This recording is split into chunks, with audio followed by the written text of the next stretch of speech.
Baik. Bismillahirrahmanirrahim. Assalamualaikum warahmatullahi wabarakatuh.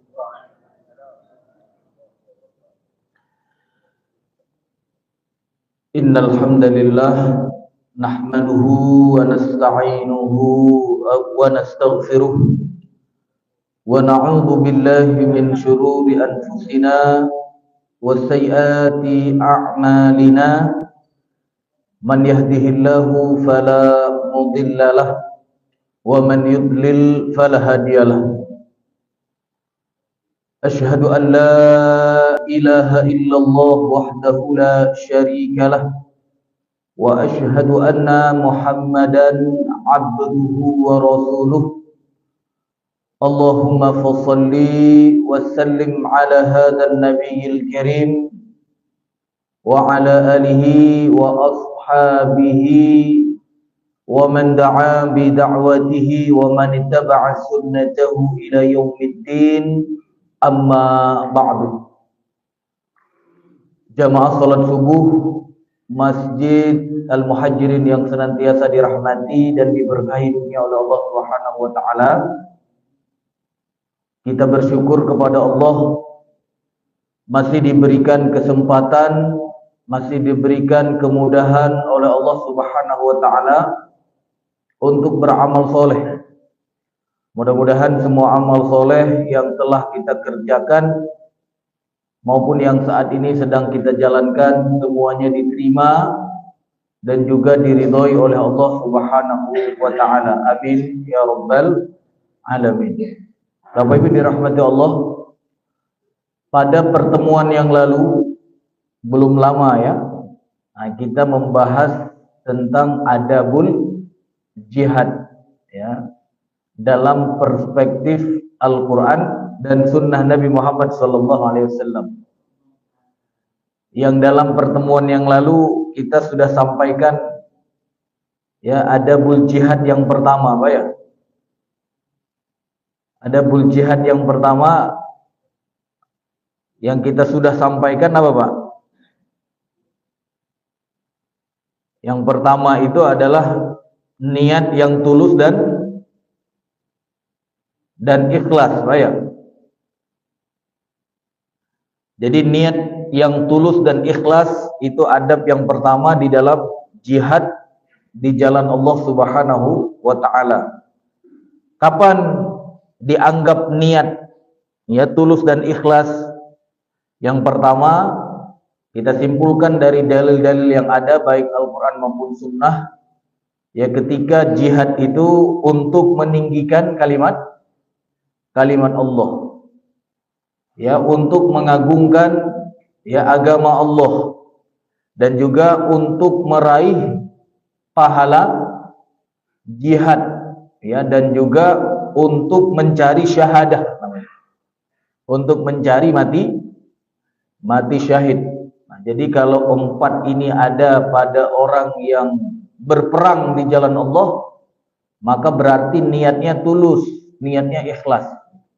Ya, kalau niatnya yang lain, belum tentu ya diridhoi oleh Allah Subhanahu wa taala. Dalil-dalilnya kita sudah sebutkan begitu banyak, Pak ya. Di antaranya firman Allah dalam surat Taubah ayat 41, ya, ada juga di dalam surat Al-Maidah ayat 35. Ya, habis itu juga ada hadis Nabi Muhammad SAW yang kita sudah sampaikan. Ketika itu sahabat nanya gitu ya. Ya, nanya tentang orang-orang yang berperang. Ya, yang pertama karena tujuan ingin menunjukkan keberanian. Ada orang yang berperang ingin menunjukkan atau tujuan fanatisme, kesombongan, hamiyah. Ada juga yang berperang karena pamer gitu ya.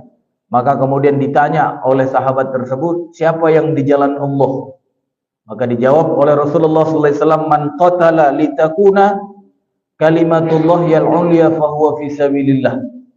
Ya, barang siapa yang berperang untuk menjadikan kalimat Allah yang tertinggi, ya itulah yang di jalan Allah. Nah, juga ada hadis Nabi yang kita sudah sampaikan, ya orang-orang yang keluar ya untuk perang di jalan Allah, dia tidak keluar dari rumahnya atau dari kampungnya kecuali untuk berperang di jalan Allah, maka kata Rasulullah SAW, Allah menjamin baginya apa? Surga. Ya, atau apa? Atau ya dia Allah Subhanahu wa taala pulangkan dia, tidak meninggal di medan perang, dia pulangkan dalam keadaan apa? Dalam keadaan mendapatkan pahala, atau satu lagi dapat apa, Pak? Dapat ghanimah. Nah, itu kalau menang. Kalau kalah dapat apa? Enggak, kalah enggak meninggal gitu. Dapat pahala gitu. Dapat pahala jihad. Makanya tadi kita sampaikan di awal kesimpulan dari dalil-dalil ini semua, ya, niat yang tulus itu harus punya 4 ini. Yang pertama meninggikan kalimat Allah, yang kedua memuliakan atau mengagungkan agamanya, yang ketiga meraih pahala jihad gitu. Jadi kalau tidak meninggal dan juga tidak menang, maka dapat pahala jihad, ya.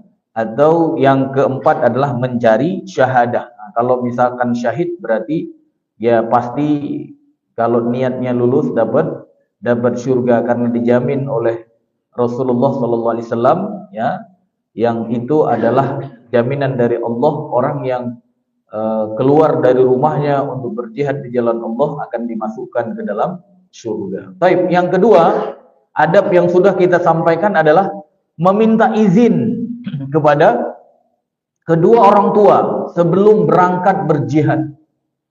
Jadi sebelum berangkat berperang itu harus minta izin kepada kedua orang tua. Nah, cuma kemarin kita sudah jelaskan, ada jihad, ada perang yang memang harus minta izin, ada yang tidak. Yang minta izin atau harus minta izin kepada kedua orang tua itu adalah perang yang hukumnya, masih ingat Pak? Yang harus minta izin itu yang hukumnya yang mana? Yang hukumnya fardu kifayah, Masya Allah. Karena jihad itu ada yang hukumnya fardu ain, ada yang hukumnya fardu kifayah. Yang fardu ain itu seperti apa? Kalau musuh sudah menyerang wilayah kaum muslimin.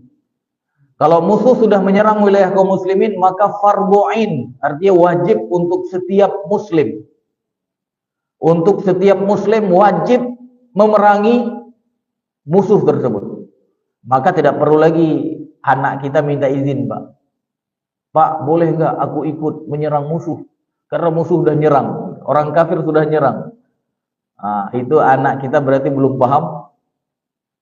paham hukum tentang jihad. Ya. Nah, kalau anak kita sudah paham, dia nggak minta izin lagi, langsung keluar, langsung berangkat, langsung ngambil senjatanya apapun yang dia punya, untuk menghadang musuh. Tapi kalau jihad yang hukumnya fardu kifayah, seperti apa? Seperti yang kita sudah jelaskan kemarin, Pak, ya. Kalau ada kafilah atau pasukan atau apa namanya yang sudah dipersiapkan oleh Rasulullah SAW untuk menyerang, untuk futuhat, gitu, futuhat. Seperti ketika Rasulullah SAW menyiapkan pasukan yang dipimpin oleh Usamah bin Zaid, ya, untuk menyerang, ya, dominasi Romawi ketika itu di Syam. Ya, itu tidak semua berangkat, yang dipilih. Ya, atau ketika para sahabat misalnya sampai melakukan futuhat, ya, atau bahasa kita penaklukan sampai ke Andalusia, Spanyol sekarang. Berangkat mereka dari Jazirah Arab, Mesir, habis itu Libya, apalagi itu? Mungkin Aljazair ya, Pak, ya. Habis itu apa? Ada Tunis gitu ya. Ada Maroko nanti. Habis itu apa namanya lagi? Ada Selat Gibraltar itu ya. Habis itu sampai ke Spanyol. Nah, itu tidak semua berangkat, Pak, tidak semua berangkat. Itu pilihan. Nah, hukum jihad seperti itu namanya fardu kifayah. Fardu kifayah. Artinya apa? Kalau sudah ada yang melakukan, yang lain gugur. Nah, kalau ada anak kita yang ingin ikut, atau kita punya orang tua pengen ikut, harus apa, Pak? harus minta izin kepada orang tua kita. Itu pernah terjadi di zaman Nabi Muhammad SAW. Ada seseorang yang mendatangi Rasulullah SAW untuk turut berjihad tanpa izin kedua orang tuanya. Maksudnya yang jihad yang hukumnya fardu kifayah tadi. Maka kata Rasulullah SAW kepada anak tersebut apa? Irji ilaihima fasta'dzinhuma, kata Rasulullah. Kembalilah kepada kedua orang tuamu, ya, minta izin kepada keduanya. Fa in adzina laka fajahid. Kalau dia orang tuamu mengizinkan, maka berangkat kamu bersama pasukan, berangkat. Ya. Tapi wa illa fabirrohuma. Kalau tidak diizinkan, maka apa, Pak? Maka kamu berbakti kepada kedua orang tuamu. Jadi kalau misalkan hukum yang fardu kifayah tadi tidak diizinkan, maka tidak boleh berangkat, ya. Nah, kalau sekarang gimana, Pak? Ya, muslim ada nggak yang menerapkan jihad yang hukumnya fardu kifayah? Ada nggak? Kadang-kadang fardu in saja ditinggalkan, Pak, ya. Benar nggak? Ya, itulah kelemahan kita pada hari ini, Pak, ya. Yang fardu in saja banyak ditinggalkan. Paham kan, Pak, ya? Beda fardu in dengan fardu kifayah kan? Kalau fardu in itu sama seperti sholat Jumat. Jadi sholat Jumat kalau ada muslim yang meninggalkan tanpa udhur, tanpa uzur, tanpa alasan, maka tidak boleh, dia berdosa secara pribadi. Itu fardu in. Tapi kalau fardu kifayah gimana, Pak? Nah, kalau kita gampangkan seperti sholat jenazah. Kalau ada yang melaksanakan, walaupun 2 orang, maka gugur kewajiban itu satu kampung. Tapi kalau tidak ada yang melaksanakan, nggak ada yang sholatin satupun gitu, dibiarin aja gitu. Seorang muslim yang meninggal, maka satu kampung berdosa. Nah, berarti kalau jihad juga begitu, Pak. Yang fardu in berarti semua yang tidak punya udhur harus berangkat. Kecuali tadi ya ada pengecualian seperti para wanita, orang-orang tua atau anak-anak kan. Tapi yang tidak ada uzur atau tidak termasuk pengecualian harus berangkat. Jadi yang namanya penyerang itu, penyerang dari kalangan musuh harus diserang gitu, harus diserang. Harus dilawan, gitu, harus dilawan. Dan kenyataannya hari ini banyak yang meninggalkan, Pak, ya. Benar nggak? Benar, Pak, ya. Nah, berarti berdosa secara pribadi. Makanya kalau ada musuh, tapi tidak boleh mengharap musuh datang gitu ya. Orang Indonesia harus dibekali, muslim Indonesia harus dibekali dari awal.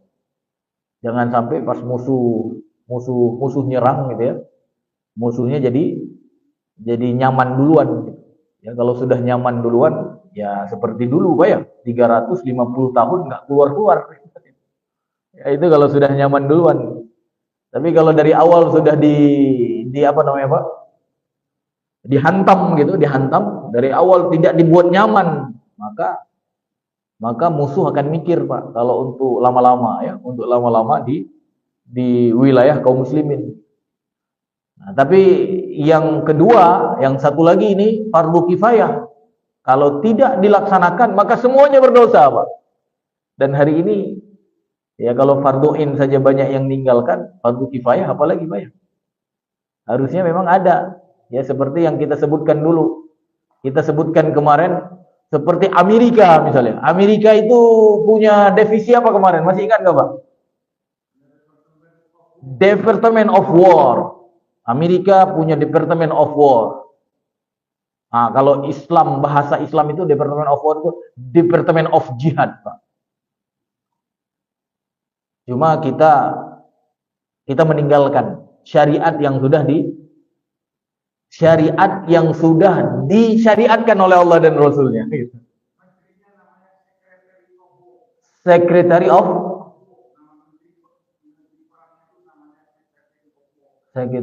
War. Masya Allah, luar biasa juga ini. Antum layak jadi divisi of jihad dan menterinya antum kayaknya nih. Ya, minimal apa? Minimal kalau negara tidak ada masjid, semua masjid harus punya divisi of jihad. Semua masjid. Ya Pak ya, semua masjid. Antum ini udah ada ketua di Masjid Al-Muhajirin insyaallah ya. Divisi of Jihad Masjid Muhajirin. Nah, nanti ada masjid-masjid yang lain juga. Jadi kita sudah sampaikan Amerika itu membangun negara dengan mental jihad, Pak, mental jihad. Ya, cuma versi mereka, jihad versi mereka, perang versi mereka. Itu dari tahun 1000 berapa kemarin saya sebutkan? 1789 Masehi. Mereka sudah punya Departemen of War. Kemudian diganti menjadi Departemen Pertahanan pada tahun 1947. Menjadi Departemen Defense Pertahanan gitu. Nah, kemudian dirubah lagi menjadi Departemen of War pada tahun ini. 5 September 2025. Jadi mereka sudah aktifkan kembali, Pak. Umat Islam tunggu apa lagi, Pak? Gitu ya. Ya, padahal syariat jihad ini sudah dari ya, makanya mereka mungkin memaktekkan fardu kifayah dari jihad mereka, Pak ya. Makanya mereka kirim pasukan kemana? Ngirim pasukan. Sekarang Afghanistan sudah mulai diancam lagi kan. Kalau nggak mau ngasih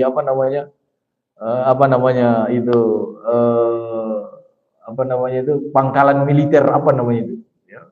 Maka nanti kami akan buat ini gitu ya. Ya, atau kirim pasukan kemana-mana, Pak ya. Ya, mudah-mudahan ke depan ya umat Islam yang kemudian melakukan itu seperti para sahabat Nabi, Pak ya. Para sahabat Nabi melakukan futuhat sampai ke Andalusia, Masya Allah. Konstantinopel, benteng Konstantinopel yang ada di mana, Pak? Di Turki, kemudian ditaklukkan, ya, ditaklukkan oleh Muhammad Al-Fatih. Masya Allah, tidak semua juga berangkat. Nah, itu yang hukumnya fardu kifayah. Tapi intinya ya kita harus mengetahui ada yang minta izin dan ada yang tidak perlu minta izin. Nah, adab yang kedua ini, yang minta izin itu yang hukumnya fardu kifayah. Tapi yang fardu in tidak perlu minta izin ya. Dan kapan fardu in? Yaitu ketika musuh menyerang. Fardu kifayah apa? Yang musuh tidak menyerang, tapi kita futuhat. Kita mendakwahkan mereka, tapi ketika mereka tidak mau tunduk dengan syariat Allah, maka kemudian ditundukkan mereka sehingga masyarakat tidak terhalang menerima kebenaran. Baik, yang ketiga adalah menyiapkan segala sesuatu yang diperlukan untuk berperang. Nah, ini adab yang ketiga, Pak. Dalilnya apa? Firman Allah Subhanahu wa taala dalam surat Al-Anfal ayat 60. Apa kata Allah? Wa a'iddu lahum mastata'tum min quwwah wa min ribatil khail turhibuna bihi aduwallahi wa aduwakum wa akharina min dunihim la ta'lamunahum Allahu ya'lamuhum, dan seterusnya.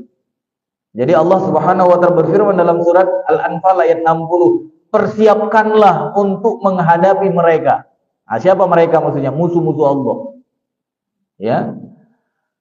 Apa yang kamu mampu, persiapkan dari apa yang kamu mampu, berupa kekuatan ya yang kamu miliki dan pasukan berkuda. Dengan persiapan itu kamu membuat musuh ya, membuat gentar musuh Allah atau membuat musuh Allah menjadi gentar. Ya, musuh kamu dan juga orang-orang selain mereka yang kamu tidak mengetahuinya, tetapi Allah mengetahuinya. Makanya perlu persiapan namanya, Pak. Itu adab yang ketiga, Pak.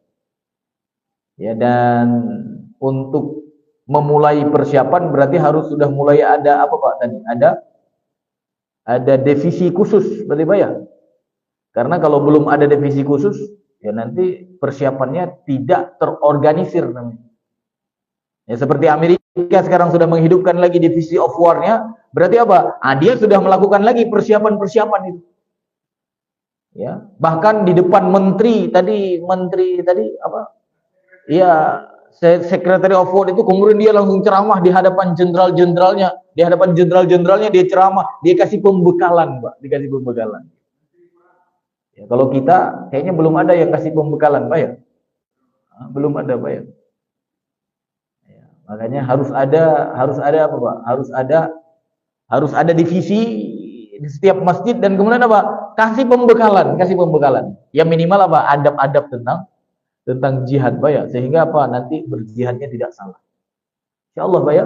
Insyaallah ini ketuanya sudah ada, Pak. Langsung diangkat saja. Ya. Jadi perintah Allah mempersiapkan yang diperlukan untuk berperang. Ya, dari kekuatan. Ya, kekuatan fisik, kekuatan senjata, ya, semua kekuatan iman, ya. Jangan sampai ketika musuh sudah menyerang maka kita semua kabur, Pak ya, kabur. Atau musuh kemudian leluasa menguasai wilayah kaum muslimin. Nah, yang ketiga, ada juga hadis Nabi Muhammad SAW ya terkait dengan kekuatan. Ya, kata Rasulullah, ala innal quwwatar ramyu, ala innal quwwatar ramyu, ala innal quwwatar ramyu. Ketahuilah sesungguhnya kekuatan itu adalah memanah, kata Rasulullah. Ketahuilah sesungguhnya kekuatan itu adalah memanah. Ketahuilah sesungguhnya kekuatan itu adalah memanah. Ya, hadis riwayat Muslim dari Uqbah bin Amir. Hal ini meliputi segala macam persenjataan, kata para ulama, yang digunakan untuk berperang. Semua itu termasuk kekuatan. Walaupun kata Rasulullah yang termasuk kekuatan itu apa? Memanah tadi, ya. Makanya kalau kita lihat sekarang memang negara yang ditakuti itu yang punya lemparan paling jauh, Pak ya. Kalau sekarang memang bukan panah gitu, Pak ya, tapi apa, Pak? Rudal gitu ya. Yang paling jauh jangkauannya itu yang paling ditakuti gitu kan. Cuma kita nggak mikir buat itu sekarang ya. Mana nih ilmuwan-ilmuwan? Sekolahnya harus mikir juga untuk itu, Pak ya. Ya, mikir untuk melempar yang paling jauh gitu. Cuma bukan berarti apa, Pak? Nggak bisa bikin roket, nggak bisa bikin rudal. Nah, kita melupakan yang kecil, Pak. Ya, yang tradisional lah gitu kan. Yang tradisional juga penting. Karena kalau kita pikir-pikir, nanti memang perang akhir zaman itu kembali ke tradisional, Pak. Ya, kalau sistem internet segala macam kan sebenarnya simpel, Pak ya. Apa namanya? Dimatikan listrik saja sudah musnah kan, sudah selesai gitu kan. Listrik mati selesai semua gitu. Kayak kita nih, laptop segala macam habis mati. Tapi kalau tenaga tadi memanah tradisional, berkuda, apa namanya tadi segala macam, itu tetap akan kepake. Makanya masjid kita harus sudah punya divisi tadi dan kemudian di dalamnya ada apa? Lapangan di depan pakai untuk belajar memanah, Pak ya. Ada ahli memanah nggak? Ajarkan kepada kita, Pak ya. Ya, yang punya tadi Allah juga katakan dalam surat Al-Anfal tadi, dari kuda-kuda juga kan, wa minal khayli, ya, wa min ribatil khayli, artinya apa? Pasukan berkuda. Maka Bapak sudah juga kalau bisa punya kuda, ya kalaupun belum punya kuda minimal bisa naiknya dulu lah gitu ya. Ya, tapi punya kuda menarik juga, Pak. Ya, bahkan kata Rasulullah SAW, kuda itu akan mendoakan si pemiliknya. Nah, cuma kuda yang digunakan untuk apa? Untuk persiapan jihad gitu, Pak. Dia tambatkan kuda di rumahnya untuk persiapan jihad gitu. Karena orang menambatkan kuda di rumah itu ada 3 tipe kata Rasulullah SAW. Ada namanya kuda lisyaiton, ada kuda lirrahman, ada kuda lil insan. Nah, kuda lirrahman itu yang apa, Pak? Nah, yang ditambatkan, yang dia beli, yang dia pelihara, yang dia kasih makan, tujuannya untuk persiapan jihad di jalan Allah. Jadi dia kasih makan, dia rawat, kadang-kadang dia bawa untuk biar kalau ibarat motor mungkin panasin, Pak ya, biar enggak kegemukan gitu, Pak ya, dibawa. Ya. Nah, itu kata Rasulullah SAW, kuda itu akan mendoakan si pemiliknya di saat di kandangnya itu. Ya Allah. Ya. Kadang-kadang kan kita sering minta doa ulama, Pak ya. Berwasilah, kan boleh kan? Berwasilah dengan doa alim, kan boleh kan? Ya kan? Di antara wasilah yang dibolehkan kan apa, Pak? Dengan orang soleh, Pak ya. Minta kepada orang soleh, tolong doain aku, gitu kan? Ada kan, Pak ya? Tapi orang soleh yang masih hidup. Kalau orang soleh yang sudah meninggal, nah ini ranah perbedaan pendapat lagi. Tapi kalau orang soleh yang masih hidup, nah itu sepakat, boleh kita jadikan dia sebagai wasilah, doain aku. Nah, mungkin sekarang kita perlu juga wasilah yang lain, Pak ya. Cari doa dari kuda, Pak. Insya Allah. Ya, kalau saya punya duit, saya pingin sebenarnya. Cuma katanya kuda yang tangguh-tangguh mahal juga, Pak ya. Ya, harganya berapa kira-kira, Pak? Minimal masjid punya satu lah, Pak ya. Ya, biar dipakai rame-rame, Pak. Ya, punya nggak Masjid Al-Muhajirin, Pak?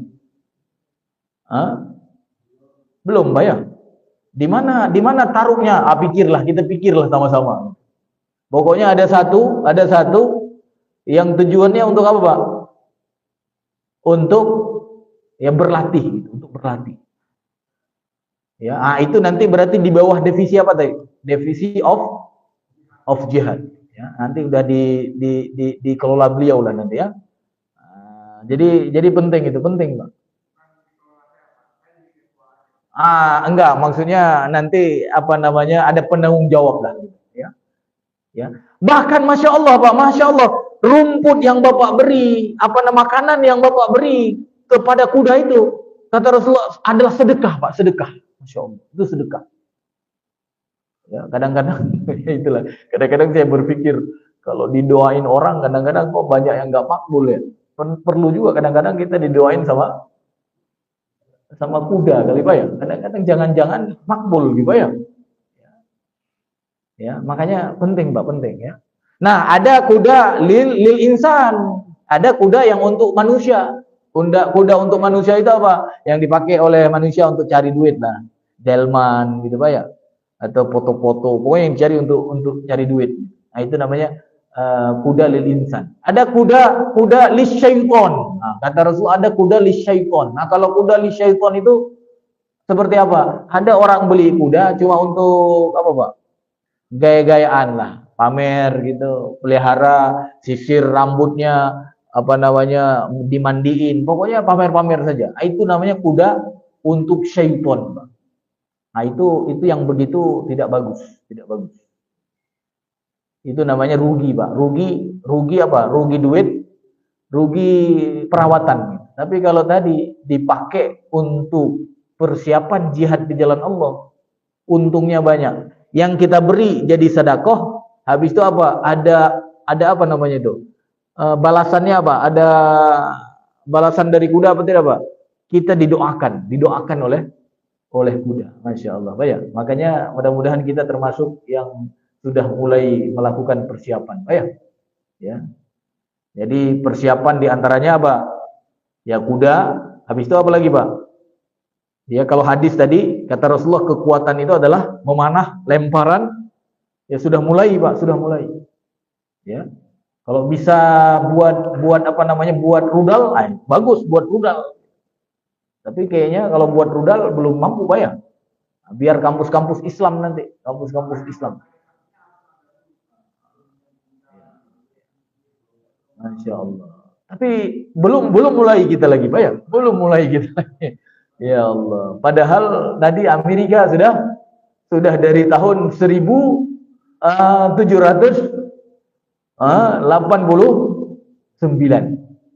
Ya. Sebenarnya umat Islam sudah jauh dari itu, Pak. Dari dulu, dari awal-awal hijrah itu kan 2 hijrah pertama, Pak ya. Perang Badar itu kan 2 hijrah, 2 hijriah.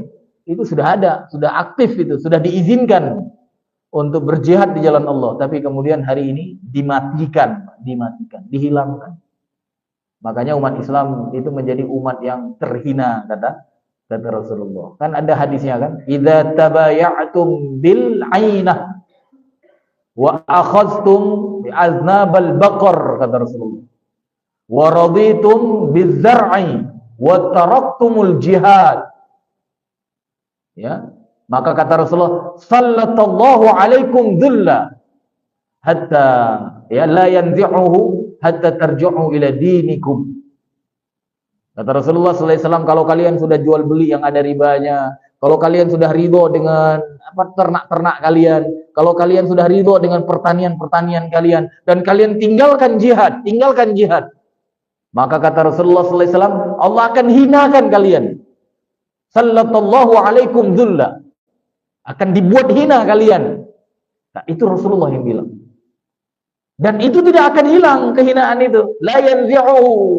Tidak akan hilang kehinaan kalian itu hatta tarji'u ila dinikum. Sampai kalian semua kembali kepada agama kalian. Maksudnya apa? Sistem yang telah Allah ajarkan. Di antaranya sistemnya apa? Tadi jihad, jihad. Tapi hari ini Bapak Ibu dirahmati Allah, ya kita tadi belum mulai, Pak ya. Maka mudah-mudahan sekarang kita kembali pelan-pelan, Pak ya. Ini insya Allah sekarang sudah mulai terpikir, Pak ya. Nah, kemudian yang keempat, apa kata Rasulullah, kata para ulama, adab jihad yang keempat. Hendaklah kaum muslimin menyiapkan bekal pasukan yang akan berperang dan mengurus keluarga mereka dengan baik. Nah, ini sebenarnya kalau sudah berjalan, Pak ya. Kata Rasulullah sallallahu alaihi wasallam, inna Rasulullah sallallahu alaihi wasallam qala, man jahaza ghaziyan fi sabilillah faqad ghaza. Wa man khalafa ghaziyan fi ahlihi ya bi khairin faqad ghaza. Barang siapa mempersiapkan bekal untuk orang yang berperang di jalan Allah, mempersiapkan bekal untuk orang yang berperang. Menarik enggak, Pak? Jadi kita berangkat enggak? Belum tentu. Belum tentu. Ada orang yang mungkin dia sakit gitu, mungkin dia sakit. Makanya ada kejadian di zaman Rasulullah SAW, ada orang yang sudah mempersiapkan bekal untuk berangkat gitu. Dia sudah siapkan kudanya, dia sudah siapkan pedangnya, dia sudah siapkan makanan yang dibutuhkan, dia sudah siapkan semua. Tiba-tiba dia sakit, Pak, dia sakit. Nah, karena sakit berarti nggak jadi berangkat. Maka kemudian Rasulullah SAW ditemui oleh seseorang yang nggak punya bekal dia. Tapi dia semangat berangkat, nggak punya bekal, semangat berangkat. Maka kemudian kata Rasulullah SAW kepada si yang punya semangat tapi nggak punya bekal tadi, berangkat kamu ke rumah si fulan, pergi kamu ke rumah si fulan, mintalah semua perlengkapan yang sudah dia persiapkan, kata Rasulullah. Maka kemudian dia pergi ke situ dan minta semua pembekalan yang dia sudah persiapkan dan diberi, Pak, diberi semua. Maka hukum atau ganjaran untuk orang yang sakit tadi itu apa? Seperti orang yang berangkat, Masya Allah. Karena memang pada hakikatnya yang namanya jihad itu ya bukan dengan harta saja kan, bukan dengan jiwa saja kan, ya, dengan harta dan juga dengan jiwa. Ya, jadi Bapak Ibu dirahmati Allah, adabnya apa, Pak? Kaum muslimin harus menyiapkan bekal pasukan. Cuma masalahnya sekarang pasukan jihad ada di mana, Pak?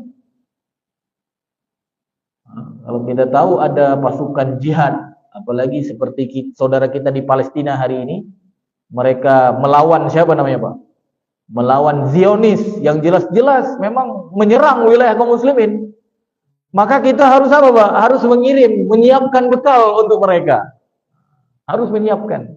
Nah, menyiapkan bekal untuk mereka berarti sama seperti apa? Seperti berjihad, Masya Allah. Cuma kayaknya sekarang nggak ada yang berpikir untuk itu, Pak.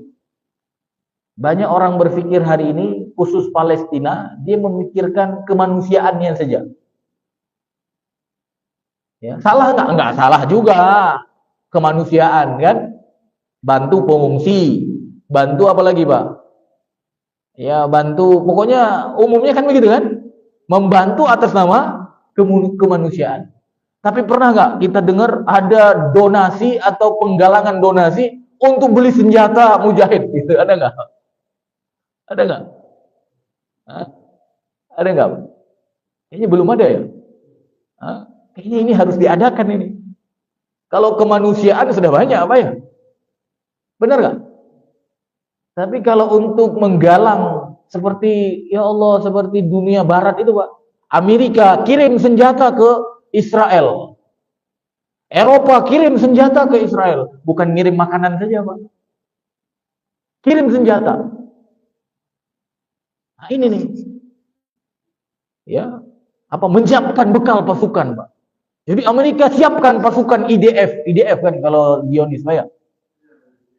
Bahkan ada kemarin saya dapat info itu memang siapa namanya tentara apa entah tentara Amerika ikut langsung gitu. Ikut langsung berperang bersama IDF. Ya, bukan saja bantuan, bukan saja persiapan. Jadi Bapak Ibu dirahmati Allah, ini harus kita pikirkan. Kalau mau apa? Mendapatkan pahala di jihad. Ya. Mudah-mudahan kita sudah mulai berpikir, Pak ya. Kalau bukan orang yang mengaji, siapa lagi yang berpikir, Pak? Masa suruh berpikir sama orang yang suka ke bioskop? Nggak mungkin, Pak ya. Nggak mungkin. Jadi Bapak Ibu yang dirahmati Allah, kata Rasulullah sallallahu alaihi wasallam, "Man jahaza ghaziyan fi sabilillah faqad ghaza." Barang siapa yang mempersiapkan bekal untuk orang yang berperang, maka sungguh dia, kata Rasulullah sallallahu alaihi wasallam, sungguh dia telah berperang, gitu ya. Habis itu wa man khalafa ghaziyan fi ahli bi khairin faqad ghaza. Dan juga barang siapa yang mengurus keluarga orang yang berperang di jalan Allah. Jadi mengurus apa namanya? Mengurus keluarga orang yang berperang. Apa maksudnya, Pak? Dengan baik, maka ia sungguh telah berperang, kata Rasulullah. Jadi kan mujahid itu ada keluarganya, Pak ya? Apalagi tadi yang berangkat gitu ya, yang berangkat baik yang fardu ain maupun fardu kifayah, dia berangkat. Nah, dia kan punya keluarga di daerahnya atau di rumahnya. Karena dia berangkat, otomatis nggak ada yang cari beras, Pak ya. Nggak ada yang ke sawah gitu. Nggak ada yang jaga ternak dia, nggak ada yang nggak jaga kebun dia gitu. Otomatis keluarganya jadi apa, Pak? Jadi kesulitan sedikit, Pak ya. Maka kata Rasulullah SAW, barang siapa yang mengurus keluarga orang yang berperang tersebut, ya Allah, ngurus keluarganya, Pak. Nah ini saudara-saudara kita di Palestina juga perlu, Pak ya. Kalau dia mikirin keluarganya, capek dia berperang. Depannya musuh, belakangnya keluarganya nggak ada yang ngurus. Akhirnya apa? Musuh nyerang, anaknya teriak, "Pak, makan," misalnya gitu, Pak ya. Gimana Pak? Kira-kira depannya musuh, belakangnya anaknya minta makan. Fokus nggak perangnya kira-kira Pak? Hah? Fokus nggak? Nggak fokus, nggak fokus. Maka siapa yang mengurus keluarga mujahid itu, kita suntik mungkin dana untuk mereka, Pak ya, sehingga mereka bisa beli roti, bisa beli makanan, atau dia dapatkan makanan, itu Pak ya. Atau kalau nggak bisa beli, ya berarti kita kirim makanannya, Pak ya. Kita kirim bantuan makanan untuk siapa? Untuk keluarga pejuang, gitu. Untuk keluarga pejuang. Maka seperti apa, Pak? Seperti berperang. Wow, Masya Allah. Gimana kira-kira? Pada mau nggak? Kalau sudah mengetahui hadis ini, pada mau nggak, Pak? Apa sih mau, Pak? Ya. Kita duduk-duduk saja cari duit, gitu ya. Tapi kita suntikan duit itu untuk keluarga pejuang gitu, keluarga pejuang. Cuma kadang-kadang ya ini juga tidak jadi perhatian sekarang. Yang diperhatikan malah orang-orang yang kabur dari perang. Nah, ini yang diperhatikan. Ya kan? Ada anak-anak muda yang gres badannya, kuat dia. Ya, pergi dia mengungsi. Nah, ini yang diperhatikan oleh dunia hari ini. Ya, tapi ada keluarga-keluarga pejuang, nggak ada yang perhatikan. Nah, itu berarti apa? Ada salah sasaran di situ, ada salah sasaran. Makanya umat Islam harusnya apa? Mulai berpikir bukan saja kepada tadi atas dasar kemanusiaan, oke, nggak apa-apa. Tapi jangan sampai melupakan keluarga siapa, Pak? Keluarga pejuang. Keluarga pejuang ini harus dicari, Cuma kalau sekarang di Indonesia beda, Pak ya. Kalau pejuang di jalan Allah malah dianggap teroris, Pak ya. Keluarganya dia apa, Pak? keluarganya diintimidasi. Ya, ini beda Pak ya. Makanya Bapak Ibu dirahmati Allah harus mengenal yang mana teroris, yang mana mujahid. Yang mana teroris, yang mana mujahid harus dikenal dengan benar. Ya, nah ini insya Allah dengan mengetahui ini, mengetahui adab-adabnya, insya Allah nanti kita akan bisa bedakan yang mana teroris, yang mana mujahid, gitu kan? Kalau mujahid dari tujuan awalnya saja sudah jelas, Pak ya. Tujuannya awal tadi untuk meninggikan kalimat Allah, untuk apa? Memuliakan kalimat Allah. Dia ingin mencari pahala jihad dan juga ingin mendapatkan syahid. Tapi kalau yang lain-lain itu mungkin bukan mujahid itu, Pak ya. Ya, ikan mujair kali itu, Pak ya. Ya. Baik, yang kelima. Belum syuruk kan? Belum terang banget saya lihat. Hah? Belum ya? Baru terbit, berarti 15 menit lagi insyaallah ya. Ya, insyaallah ini harus pelan-pelan, Pak. Ya, nanti insyaallah kalau ketemu di pertemuan yang akan datang kita lanjutkan, Pak ya. Ya, kita tunggu panggilan dari Ustaz Pak Adi insyaallah. Ya. Jadi yang kelima, berusaha mengumpulkan jumlah pasukan yang disebutkan dalam hadis. Masya Allah, ini menarik juga, Pak. Ini tugas antum berarti nanti ya. Ya, sabda Rasulullah SAW ya, yang artinya sebaik-baik sahabat adalah 4 orang, sebaik-baik seraya pasukan kecil adalah berjumlah 400 orang, sebaik-baik bala tentara adalah yang berjumlah 4.000 orang, dan pasukan berjumlah 12.000 tidak akan dikalahkan karena jumlah sedikit. Namun jumlah ini kata para ulama tidaklah diharuskan, ya, akan tetapi apabila mungkin untuk menyiapkannya atau lebih dari itu, maka yang demikian itu lebih afdol atau lebih utama. Jadi yang terbaik itu berapa, Pak? 12.000. Ya. Katanya 12.000 itu tidak akan dikalahkan karena jumlah sedikit, tidak akan dikalahkan karena jumlah sedikit. Artinya apa? Kalau ada musuh misalnya 300.000, mereka tidak dikalahkan karena 12.000 mereka. Pasti ada sebab lain yang membuat mereka kalah. Paham nggak maksudnya? Ya, kalau misalnya mereka kalah, itu walaupun misalnya jumlah lawan 300.000, itu bukan karena jumlah 12.000-nya. Pasti ada sebab lain. Nah, sebab lainnya apa? Di antaranya adalah maksiat, gitu Pak ya. Tapi kalau mereka benar-benar apa? Menjalankan ya nasihat Nabi Muhammad SAW, ya, maka 12.000 ini tidak dikalahkan karena sedikit itu, tidak. Makanya Bapak Ibu dirahmati Allah, ini sesuai dengan sabda Nabi ini, kita sudah harus mulai mempersiapkan. Ya, kalau tidak bisa 12.000, minimal berapa, Pak? Ya, pasukan kecil lah, Pak ya. Minimal 400 orang gitu ya. Jadi di mana? Di apa ini namanya nih? Ini namanya apa, Pak? Bekasi atau Jakarta nih? Jakarta Timur. Nah, di Jakarta Timur apa namanya nih? Pulau Gebang gitu ya. Pulau Gebang kecamatan atau apa? Kecamatan Cakung. Minimal ada 400 lah, Pak. Di Cakung ada 400 minimal. Nanti di Bekasi kota ada 400. Di mana lagi?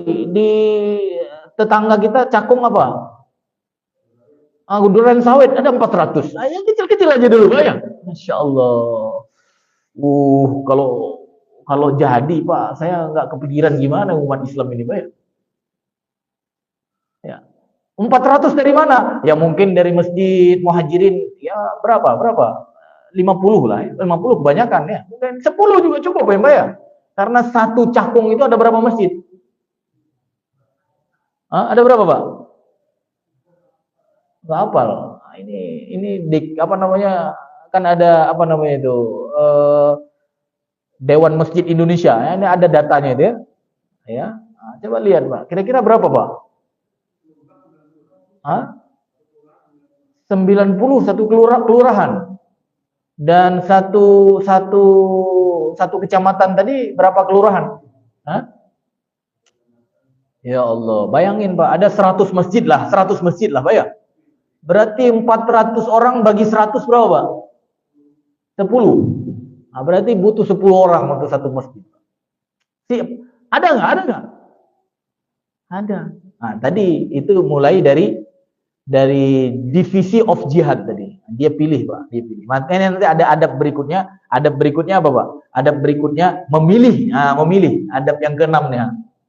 Memilih orang-orang yang paling kuat dan tangguh dalam menghadapi musuh. Nah, kita kan melakukan persiapan nih. Otomatis apa? Otomatis kan tadi sudah ada persiapan-persiapan kan? Ada kuda satu, siapa yang paling jago naik kuda kan udah kelihatan, Pak ya. Kalau sekarang belum kelihatan, Pak. Karena memang nggak pernah, Pak. Makanya kudu beli itu kuda, kudu beli, Pak. Satu dulu. Patungan, Pak, patungan. Jadi garasi kita selain ambulan ada juga apa, Pak? Kuda. Masya Allah.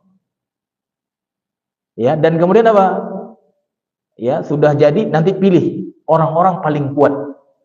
Nah, siapa yang memilih? Hendaknya waliul amri, pemimpin, memilih orang-orang yang pemberani, kuat dan tangguh dalam peperangan menghadapi musuh. Di samping itu hendaknya mereka termasuk orang-orang soleh dan bertakwa. Masya Allah. Jadi selain dia kuat, dia juga sholat subuhnya, Masya Allah, gitu ya. Ya, pilih yang seperti itu, gitu ya. Hendaknya memilih orang-orang yang berpengalaman dan ahli dalam menggunakan senjata-senjata baru, mengerti tentang selak-beluk perang, memahami kondisi musuh dan lain sebagainya. Cuma masalahnya belum pernah dipersiapkan. Jadi siapa yang dipilih? Kan nggak ada, Pak ya. Nah, untuk menuju tahap ini berarti harus sudah ada ya langkah sebelumnya. Ya. Baru nanti kita pilih, ya. Ya minimal 10 orang masjid ini, 10 orang masjid itu, pokoknya minimal 400 itu standby. Yang punya niat apa? Aish kiriman au syahidan. Masya Allah. 400 itu pokoknya aku hidup mulia atau mati syahid. Nggak ada pilihan lain. Tapi kalau ke depan bisa 12.000 lebih mantap lagi, Pak. Gitu ya. Kalau bisa 12.000 lebih mantap lagi. Tapi minimal berapa, Pak? Ya seperti kata Rasulullah SAW, ya, sebaik-baik saraya atau pasukan kecil adalah 400. Habis itu apa? Sebaik-baik bala tentara adalah berjumlah 4.000. Setelah 400 nanti insya Allah kita siapkan menjadi 4.000. Dia memahami adab-adab jihad, Pak. Bukan mental doang, bukan. Dia memahami adab-adab jihad. Masya Allah. Itu akan menjadi apa, Pak? Menjadi sebab kemuliaan umat Islam. Nah, yang ketujuh, Bapak Ibu dirahmati Allah, mungkin ini yang terakhir yang kita sampaikan pada hari ini, Pak ya. Sebelum kita sholat isyraq. Adab berikutnya tidak merasa takjub, gitu. Tidak merasa takjub dengan banyaknya jumlah pasukan. Ya, itu adab, Pak ya. Allah berfirman ya ketika kaum mukminin ya, kepada kaum mukminin Allah berfirman kepada kaum mukminin dalam surat At-Taubah ayat 25, kata Allah Subhanahu wa taala, laqad nasarakumullahu fi mawatin katsirah wa yawma Hunain id a'jabatkum kasratukum falam tughni 'ankum syai'a wa dhaqat 'alaykumul ardu bima rahubat thumma wallaytum mudbirin. Kata Allah Subhanahu wa taala, sungguh Allah benar-benar telah menolong kamu orang-orang mukmin di medan peperangan yang banyak. Ya, jadi kata Allah, Allah telah menolong orang-orang beriman itu di banyak medan peperangan. Dan pada hari perang Hunain, ketika banyaknya jumlahmu menakjubkanmu sehingga membuatmu lengah, maka jumlah kamu yang banyak itu tidak memberi manfaat kepadamu sedikit pun, dan bumi yang luas itu terasa sempit bagimu. Kemudian kamu lari berbalik ke belakang atau bercerai-berai. Dengan demikian kata para ulama, banyaknya jumlah pasukan kaum muslimin sama sekali tidak bermanfaat ketika mereka takjub dengannya. Tetapi mereka wajib bergantung hanya kepada Allah, bertawakal kepadanya, menyerahkan segala urusan kepadanya, tidak bergantung kepada kekuatan materi. Dan kemudian juga tentu saja hal itu disertai dengan mengambil sebab-sebab yang logis dan disyariatkan. Seperti apa? Mempersiapkan segala keperluan dan lain sebagainya. Masya Allah. Ya, jadi tidak boleh, walaupun nanti kita sudah ada 12.000 pasukan, Pak ya, tidak boleh apa Pak? Tidak boleh, tidak boleh merasa hebat dengan harus tetap apa? Yakin, harus tetap hati-hati, harus tetap yakin bahwa yang memenangkan itu adalah Allah. Karena di perang Hunain itu, ya, di perang Hunain itu Bapak Ibu dirahmati Allah, kaum muslimin itu dicoba oleh Allah karena merasa apa? merasa merasa menang gitu, merasa takjub dengan kekuatan jumlah pasukan. Karena ketika itu memang termasuk pasukan yang paling besar pertama, Pak. Karena itu perang Hunain itu terjadi setelah Fathu Mekah. 2 pekan setelah Fathu Mekah. Jadi sebelumnya kan ya ke perang Badar, perang Uhud kan sedikit kan, ditambah lagi ada orang munafik kan. Nah, pas perang Hunain setelah Fathu Mekah, kan ketika Fathu Mekah itu kumpulan orang muslim banyak kan? Dan kemudian apa? Disyariatkanlah perang ke Taif ketika itu. Ya, Ahlus Tsaqif. Ya, jadi Taif berangkat dari Mekah ke Taif. Ya enggak jauh lah. Sekarang kan ada namanya Taif itu Taif kan. Ya, dan berangkat ke situ 12.000 pasukan. Ya, 12.000 pasukan dan mereka merasa merasa takjub dengan jumlah pasukan. Padahal kata Rasulullah tadi 12.000 itu mereka tidak akan dikalahkan sebenarnya kan? Tidak akan dikalahkan. Tapi kenapa mereka bercerai-berai ketika itu? Nah, ada sebabnya di antara sebabnya adalah karena mereka takjub dengan jumlah. Padahal kalau nggak ada itu, mereka nggak akan terkalahkan. Karena 12.000 pasukan itu mereka tidak dikalahkan karena jumlah sedikit. Pasti mereka akan menang walaupun jumlah musuh lebih dari itu. Cuma kalau ada sebab yang lain, nah mereka bisa jadi kalah. Di antaranya apa? Yaitu tadi perasaan takjub atau ya yang lain-lain yang tidak dibenarkan dalam syariat. Mungkin Bapak Ibu yang dirahmati Allah, ini 7 adab yang bisa kita sampaikan hari ini. Insya Allah jika Allah mengizinkan nanti ketemu lagi, ya kita sampaikan ya adab berikutnya. Sehingga apa? Kita benar-benar memahami jihad dengan sebenarnya dan juga memahami adab-adabnya. Sehingga apa? Kita tidak hanya mental semangat saja tanpa rambu-rambu. Karena kalau mental semangat tanpa rambu-rambu nanti terjadi kesalahan di dalam menjalankan syariat tersebut. Ya, wallahu alam. Silakan kalau ada pertanyaan.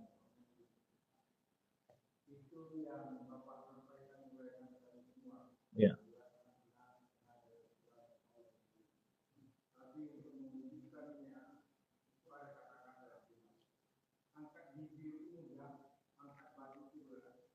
Iya. Ya.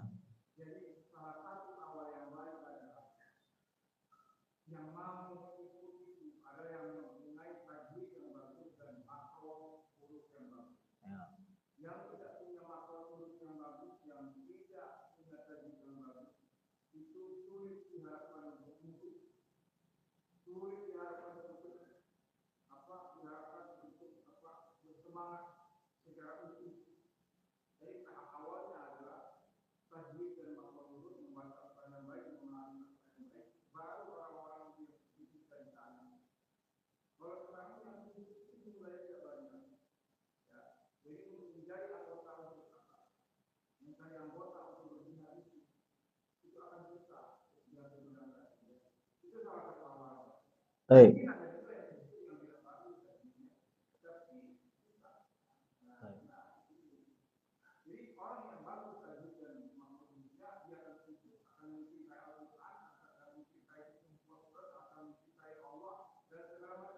Ya. Benar.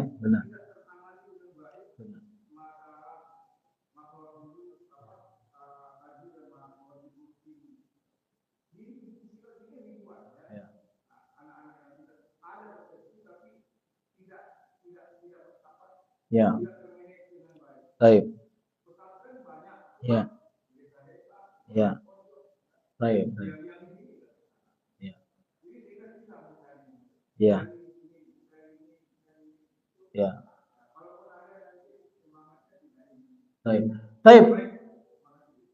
Sama-sama. Jazakallah khair.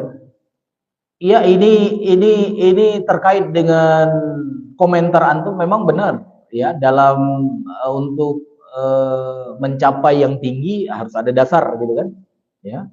Artinya apa? Tidak mungkin orang memahami yang tinggi kalau dia tidak memahami yang dasar, ya. Cuma yang perlu kita pahami, ustadz itu kan banyak, gitu ya. Ustadz itu banyak. Guru itu banyak. Kalau semua cuma memikirkan tajwid, gitu kan, nanti nggak ada yang mikir ekonomi, nggak ada yang mikir, ya seperti ini perang, gitu kan? Iya benar-benar. Dan sekarang yang memperhatikan masalah tohoroh, masalah bersuci, gitu kan? Kan itu termasuk dasar-dasar kan? Itu sudah ada belum? Banyak, bahkan masjid-masjid di mana-mana kayaknya bersuci semua, apa ya? Bahkan nggak ada yang nggak naik-naik babnya gitu. Di mana-mana tohoroh, tohoroh, tohoroh terus dia. Ya, ada kemudian di tempat lain kemudian apa? Membahas masalah ekonomi. Ya, ada inilah peran apa? Peran yang harus kita apa namanya itu? Kolaborasi gitu kan? Yang harus di apa namanya? Kolaborasi yang harus diikat antara satu dengan yang lain. Maka hari ini saya menyampaikan apa? Menyampaikan adab jihad. Apakah itu ketinggian atau tidak? Tidak juga, tidak juga. Kenapa? Karena toharoh, sholat, gitu, haji, termasuk tajwid, ya jihad itu satu kesatuan di dalam yang namanya Islam, gitu, di dalam yang namanya Islam. Ya, jadi ya kita tidak boleh apa namanya, Pak? Memang kalau kita lihat sabda Nabi memang ada. Kalau kata Rasulullah kan ada pokok, ada tiang, ada puncak, gitu kan. Bahkan kalau kita lihat, kalau yang puncak itu, ya ini yang kita bahas ini. Ya, yang sampai-sampai kata siapa? Ada di sini saya sebutkan pernyataan siapa namanya Syekh Sa'di ketika beliau menafsirkan firman Allah Subhanahu wa taala dalam surat apa namanya ini? Dalam surat Al-Maidah ayat 35 kan ada di situ. Ya ayyuhalladzina amanu taqullaha wabtaghu ilaihil wasilah wajahidu fi sabilihi la'allakum tuflihun. Kan ada kan? Wahai orang-orang yang beriman, bertakwalah kepada Allah, carilah wasilah. Maksud wasilah kita sudah jelaskan kemarin kan? Wasilah itu adalah jalan untuk mendekatkan diri kepada Allah. Wasilah semua, salat, pengajian, semua itu adalah wasilah. Dan kemudian disebutkan, dan berjihadlah di jalannya agar kamu beruntung. Padahal berjihad ini wasilah untuk mendekat diri kepada Allah, bukan? Wasilah ini, jihad ini wasilah juga kan? Tapi kenapa disebutkan langsung? Kenapa disebutkan? Yang lain-lain nggak disebutkan. Salat, mungkin belajar tajwid, mungkin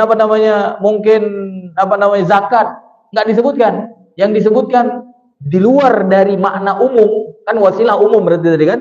Yang di luar makna umum cuma jihad saja disebutkan. Kenapa? Ini lihat kata Syekh Abdurrahman bin Nasir As-Sa'di, kata beliau, Allah mengkhususkan jihad di jalannya dari amal-amal yang mendekatkan diri kepadanya karena bentuk ini termasuk kemuliaan yang mulia dan ibadah yang paling utama.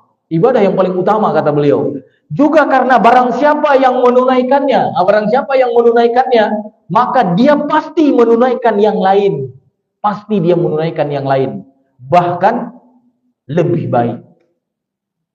Jadi kalau dia sudah punya mental ini, Pak, ya kalau yang lain-lain itu pasti dia lewati. Silakan.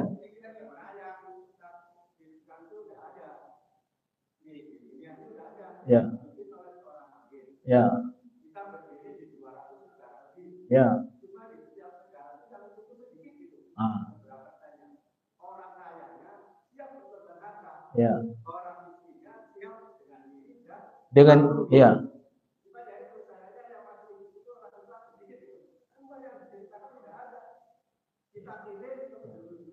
Ya.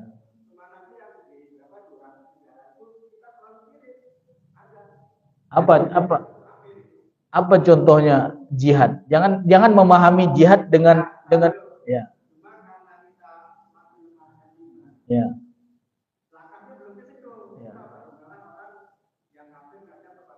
Ya. Ya.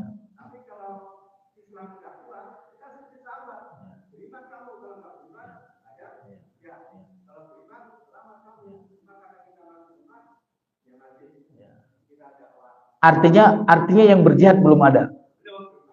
Itu. Iya, saya katakan yang berjihad belum ada.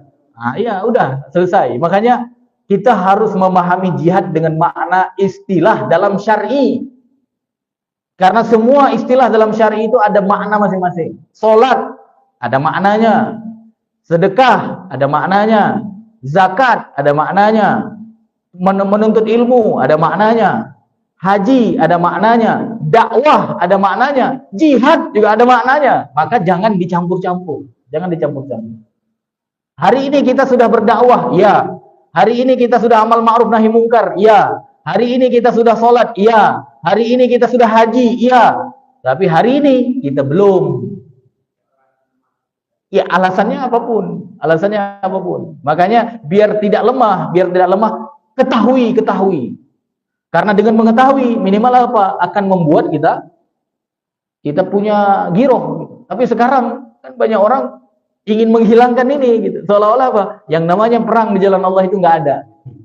Bahkan sampai ada orang yang mengatakan, ngapain perang di jalan Allah? Perangi saja hawa nafsumu dulu.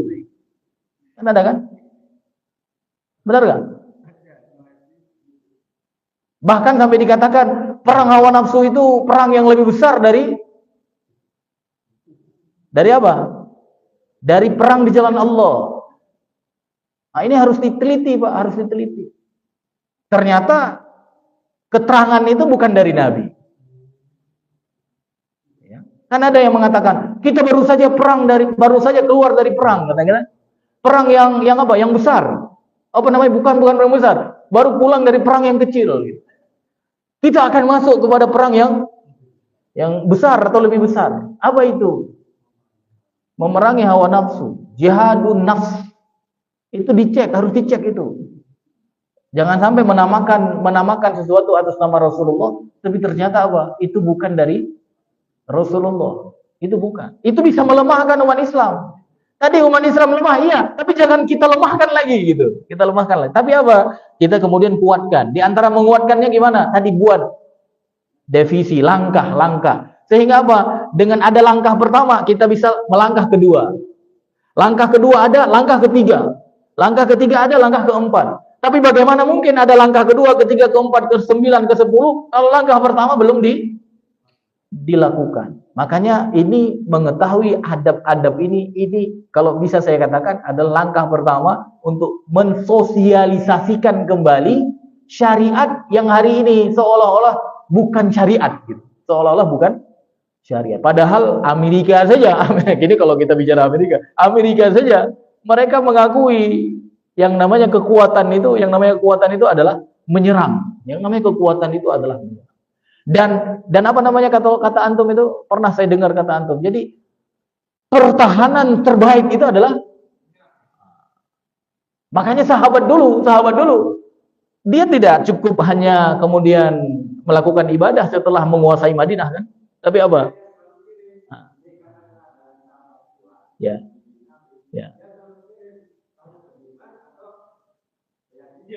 Enggak, itu nanti sudah tata cara berjihad nanti. Itu tata cara.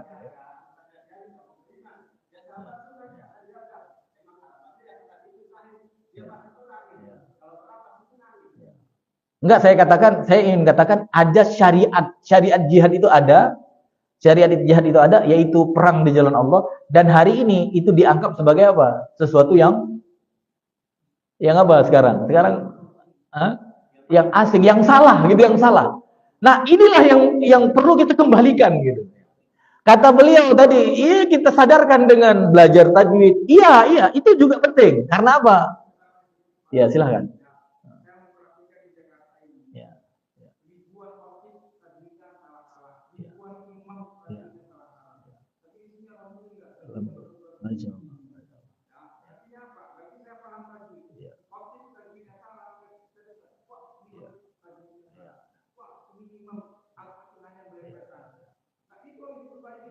Ya benar. Tapi ada satu hal yang perlu dipahami, Pak. Ya. Coba lihat di sini hadis Nabi Muhammad SAW. Ya, ini mudah-mudahan bisa menjadi penambah wawasan ya. Jadi ada salah satu, ini sebenarnya adab berikutnya, cuma nanti kita sampaikan. Tapi karena pertanyaan antum membuat kita harus sampaikan duluan sebagai penutup ya. Nah, ini mengerjakan amal soleh sebelum berangkat ke medan perang. Nah, yang dijadikan dalilnya apa, Pak? Telah datang kepada kepada Nabi seorang laki-laki. Datang kepada Nabi seorang laki-laki dengan memakai baju besi. Udah siap. Saya berkata, "Ya Rasulullah, aku berperang atau aku masuk Islam?" Gitu. Berarti orang apa, Pak, kira-kira? Hah? Orang kafir. Aku berperang atau aku masuk Islam, katanya. Ya, maka kata Rasulullah apa, Pak? Masuk Islam, kemudian apa? Berperang. Dan belajar tajwid, belajar semua penting, nggak penting. Tapi bukan berarti ketika nggak bisa itu terus nggak jihad. Nah, itu maksud saya. Ini seorang yang baru apa nih? Ini baru masuk. Ini baru masuk nih. Ini kejadian loh, Pak. Ini kejadian. Ini hadis riwayat siapa ini? Riwayat Imam Bukhari. Dia seorang musyrik, cuma ingin semangat bela apa namanya? Bela yang benar gitu, bela yang benar. Dan dia sudah tahu yang namanya Muhammad itu orang yang terpercaya, orang yang pokoknya terpercaya, tapi belum muslim saja dia. Siap dia membela yang benar, Datang kepada Rasulullah, aku berperang atau aku masuk Islam? Maka kata Rasulullah, ya harus masuk Islam dulu. Makanya kalau mengerjakan amal soleh itu penting sebelum melakukan yang lain. Karena kalau kafir, ya nggak ada ngefek gitu, nggak ada ngefek. Semua amalannya menjadi debu yang berterbangan. Masuk Islam, kemudian apa? Perang. Apa yang terjadi, Pak? Summa apa? Summa qatala faqutila. Kemudian dia setelah beriman, dia masuk Islam. Setelah masuk Islam, dia berperang. Dan kemudian dia terbunuh. Maka apa kata Rasulullah SAW? Maka Rasulullah SAW amila qalilan. Ya, habis itu apa? Rasulullah SAW menyebutkan amal sedikit, ganjaran banyak. Ganjaran banyak gitu. Enggak, maksudnya bukan itu. Penting, belajar itu penting. Ya, lebih simpel lagi.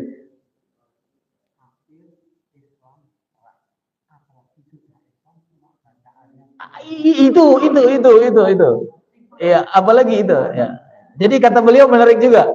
Seorang yang kafir masuk Islam, perang gitu. Itu masuk surga. Apalagi, Pak, seorang muslim walaupun belum sempurna baca Qur'annya, mungkin belum sempurna ya, dan kemudian dia berjihad, lebih mantap lagi dong, ya enggak?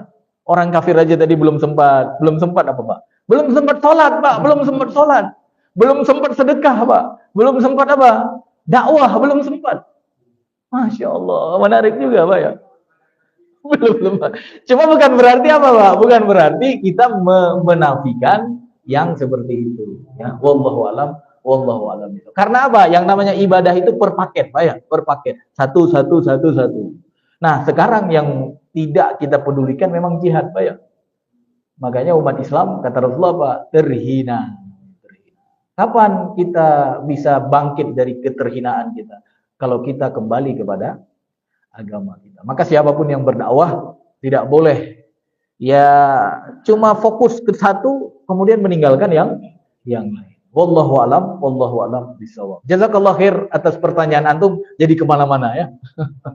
Mudah-mudahan menjadi ilmu yang bermanfaat. Insyaallah kita lanjutkan di pertemuan yang akan datang, dan kita harapkan apa yang kita sampaikan hari ini menjadi ilmu yang bermanfaat dan menjadi